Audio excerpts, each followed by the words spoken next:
We are only hours away from the end of Georgia's 2022 midterm election cycle, covering it here at Atlanta News First on our digital desk. And we're joined this afternoon by Timothy Head, who is the executive director of the Georgia Faith and Freedom Coalition.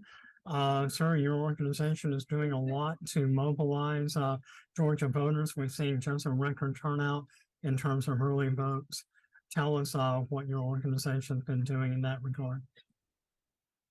Yeah, you bet. Thanks for having us on. And so this is always an eventful time of the year, every other year. Although we've had the opportunity to do it every year. It seems like a little bit lately. So in a state like Georgia, a growing state, a complex state, getting more complex by the year, I think, and so the Georgia, if you will, of the 1950s and the 1970s and the 1990s is a little bit different in the year 2022, but still has a lot of kind of those sort of the old vestiges or kind of core constituencies, and so as you would might imagine, with the name like the Faith and Freedom Coalition.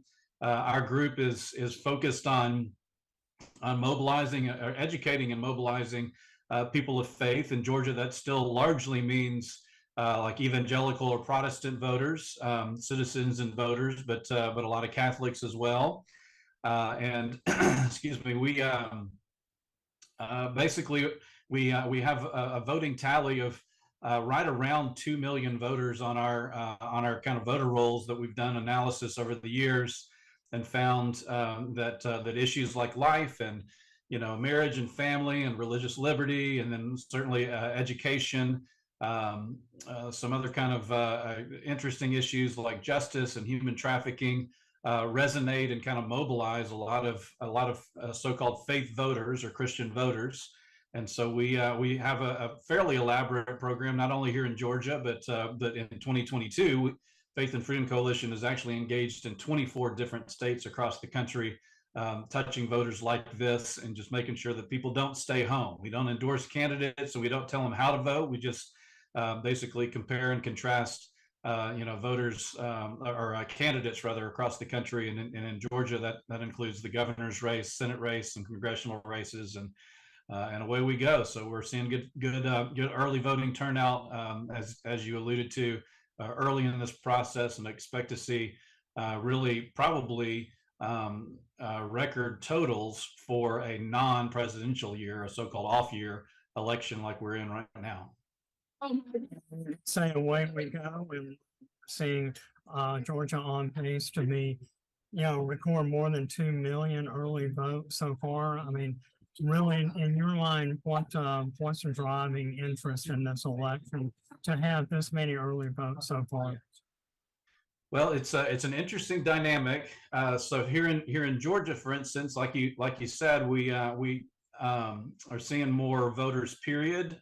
More citizens are registered to vote, and then more registered voters are actually voting than we've had in really in Georgia's history, which I think is great.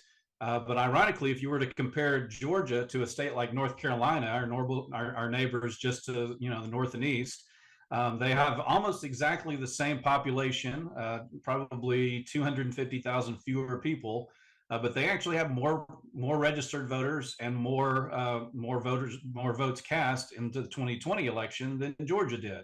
So what Georgia's seeing is really kind of catching up with some states that have been very hotly contested or competitive races. What you basically find is when elections, when the electorate believes that an election cycle is going to be competitive, more people believe that their vote matters. If they think that one party or the other party is going to win by 20 points, 15 points, a lot of people just kind of, they stay home, or they avoid long lines, or they take their kids to soccer practice or whatever.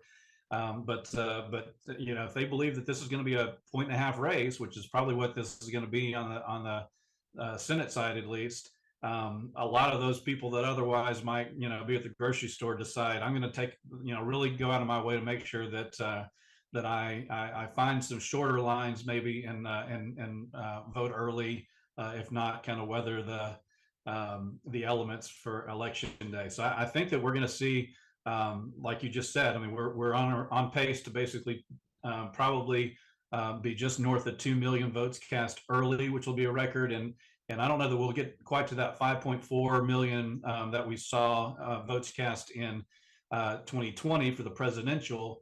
But I do suspect that we'll see a decent amount north of 5 million votes cast, which will also be a new record for an off year or non-presidential cycle. Yes. The organization holds an annual conference called Road to Majority, which has featured a lot of very conservative oriented, mostly, I shouldn't say mostly Republican, but many Republican officials like the former president, Ron DeSantis, governor of Florida, Newt Gingrich, who is well known to all of us here in Georgia. What do you say to the block of voters who hold a different viewpoint, who are more, moderate to progressive, and yet you obviously want to broaden and widen your tent of supporters? How do you bring that other voting demographic into your organization's sphere of influence? Yeah, that's a good question. And I think you can ask that question specifically to an organization like the Faith and Freedom Coalition, or you could also ask that question broadly to candidates and huge national political parties that as messages can become more strident, you always risk the potentiality, we'll at least say, of ostracizing not only the polar opposite of what you believe, but also starting to, either in content or maybe in tone, start to lose some of that appeal of the so-called moderate, as you said, voter, or maybe a persuadable, in a political context, a lot of people refer to like independent or persuadable voters. And I would say, the short version, maybe not so short, is that we do a lot of work on things that don't necessarily get a lot of press at Faith and Freedom Coalition. So a lot of people, I think, might assume that we have strong positions on things related to, again, to abortion or marriage and family. On the national level, we do a lot on Israel, for instance. Some of those issues might be seen as a little bit touchy, but we also do a lot of work around human trafficking, for instance. We also do a ton of work on the justice system. I believe very strongly that our justice system, it's actually paramount that our justice system maintains credibility, or else we risk a lot of really negative repercussions, not only around crime, but just around kind of general believability of our government. If our courts and our law enforcement become politicized or polarized. And so, we actually do a ton of work. I would say 50% of our work that we do touch on issues related to justice and fairness, either around crime, jails, policing, prisons, workforce development, making sure that people have opportunities for jobs, and education opportunities for all kinds of different jobs and skills, if you will.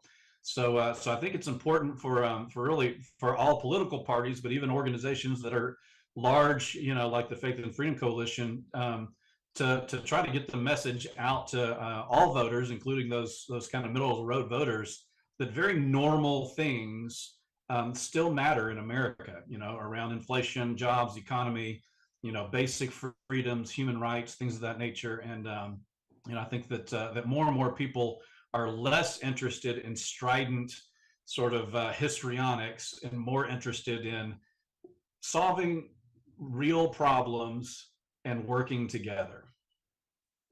We're wrapping up our conversation with Timothy Head, who is the executive director of the Georgia-based Faith and Freedom Coalition. Give us one closing thought, whether or not, if there's something that you really wanted voters to know about your organization, or if there's simply just a message you want to share between now and Election Day coming up very, very soon, what would it be? Well, I think, there's a lot to say about kind of life in America, but I would say it's really important, just the bottom line, for all of us to be engaged, not spectators, not just hearers, if you will. The Bible alludes to being doers, not just hearers or talkers. Don't just spend time on message boards or around Thanksgiving tables complaining about stuff. The beauty of America and the beauty of democracy is that all of our votes and all of our voices are basically laid equal before the law. I have one say, you have one say, each voter has one say, and so make sure that your voice is heard this election cycle, and go ahead and you might have to spend some time outside in some cool weather, but there's nothing wrong with that in a place like Georgia this time of year. Thanks to Timothy Head, who is with the Georgia-based Faith and Freedom Coalition. Thanks for watching Atlanta News First. Be sure and head out to vote between now and Election Day or on